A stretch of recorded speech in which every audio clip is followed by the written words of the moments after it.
Really, I've been thinking lately about neighboring well. You know, neighboring well is something that if we did and did it well, the way it should be, the world would be a better place to live in. People would know Jesus if we were neighboring well. People would want to live as brothers and sisters. The world should just be a nice place. And in Luke, the book of Luke chapter 10, Jesus engages with a lawyer, a legal expert, on who is a neighbor. And this is a fundamental question that is right at the core of our Christian relationships. And the lawyer answers and gives an answer. There is a great answer that love God, the whole of your mind with the whole of your strength, love your neighbor, love yourself. And Jesus says, you have said it well. Then Jesus challenges the lawyer and says, go and live out that. Which tells me that there are many things that we know and we probably don't live out those things. Now, neighboring well is knowing very, very well that we are brothers and sisters, that we belong together. It is knowing that we are all equal, the poor, the rich, the educated, the illiterate, the sick and the healthy, this tribe or that other tribe, that we are all equal in the eyes of God. And God expects us to neighbor well, to form a community. Now this expert in the law was testing Jesus, yes. But Jesus tells him, go. You have said it well, you got it. It's about love. So what is the motivation of neighboring well? The motivation of neighboring well is loving well. And if we would know how to love well, we would be great neighbors. Sometimes we love with ulterior motives. That means we are loving so that we could get somebody and do something. For example, one of the ulterior motives for Christians is we love neighbors because we want to get hold of them so that we can sell to them our product called Jesus.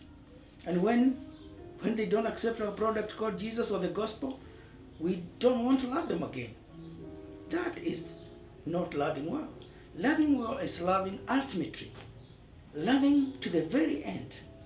Loving people because of who they are.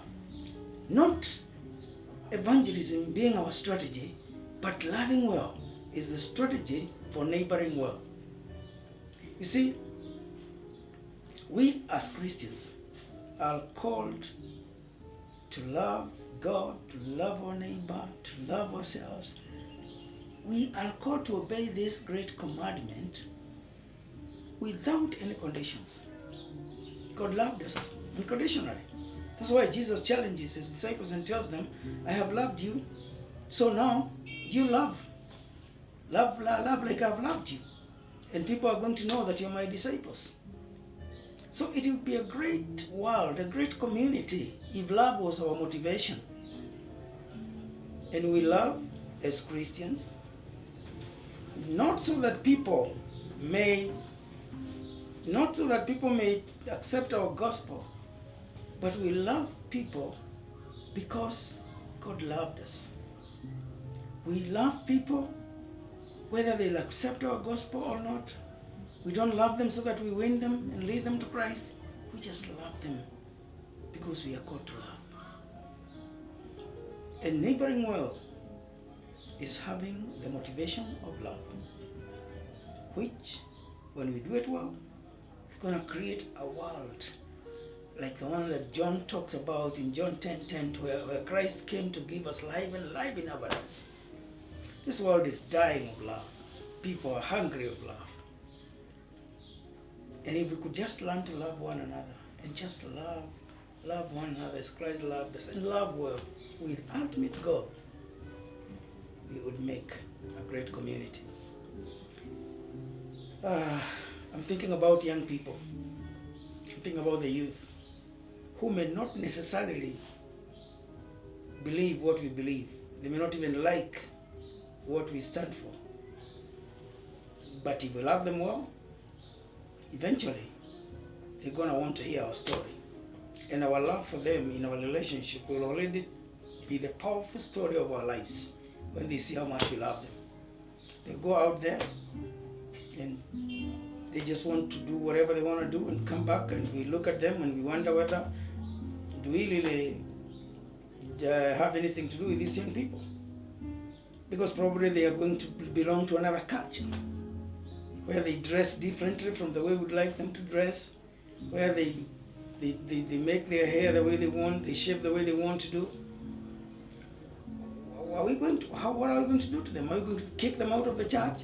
Are we going to kick them out of our homes? We're going to love the young people. A neighbor is somebody who is in need. The young people in the world are dying because they just want to be loved. They just want to be understood. And we as parents, we as church elders, we as church leaders, it is important that we realize that even though these young people are in a different culture, they like to eat differently from us. Most of us now have turned healthy. We want to eat traditional foods. They want to eat the junks. And they like it that way. We will help them to understand the value, but we will love them. They want to dress differently from what we are used to. We'll show them how important it is to dress differently, but we will still love them. They will want to come to the church and just do whatever they want. We'll teach them the biblical values, but we still love them and will not kick them out. It's been a big challenge for me to look at some young people who are very creative. They have nice ideas, they have gifting, but because they're in a different culture and the church does not understand them, the church sometimes becomes irrelevant and does not speak their language, does not understand them. So we end up throwing the baby with the towel. We throw them out of the church with their gifting, with their talents, simply because they are not like us. It is the high time that we become culturally relevant through loving well. Loving and loving well. The way God loved us without holding anything back. He even gave us His own Son. Love us, I'll give us. For God so loved the world that He gave His only begotten Son, that whosoever believes in Him shall not perish but have eternal life. We're going to love these young people the way they are so that they don't perish. We're going to love our neighbors who may be drunkards or not living the way we want so that they don't perish. We're going to love those people who don't really talk nicely to us. They do all kinds of stuff that we don't agree with in the neighborhood. We're going to love them and love them well. And once we do that, the power of our story will be told to them.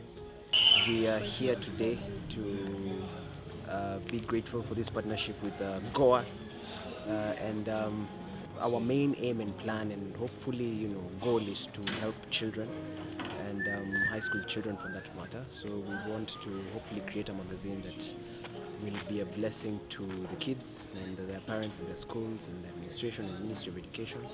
And so this partnership will be of great importance to the society, and we are so grateful that the church was willing enough to come forward, support us, and we are very, very optimistic about this opportunity, and we are so grateful, and we hope to come here years or even few months from now to come and show you what we have been doing with what the church has blessed us with. And so we are grateful, and we hope your kids will feel the same effect as well. God is love, and I'm grateful that the first people to support our initiative is the church, and I do hope that as we go forward, we'll be able to do more things together, work together, build each other spiritually and also in content-wise, and support other people as well in the field. And I am grateful to the Bishop for coming through for us, and I highly appreciate that. Thank you, Bishop. Thank you. May the Lord bless you. Thank you for visiting this channel. May the Lord bless you. I'll keep sharing with you more in this channel, and we will help one another just like iron sharpens iron. Love well. I love you. God bless you. Thank you.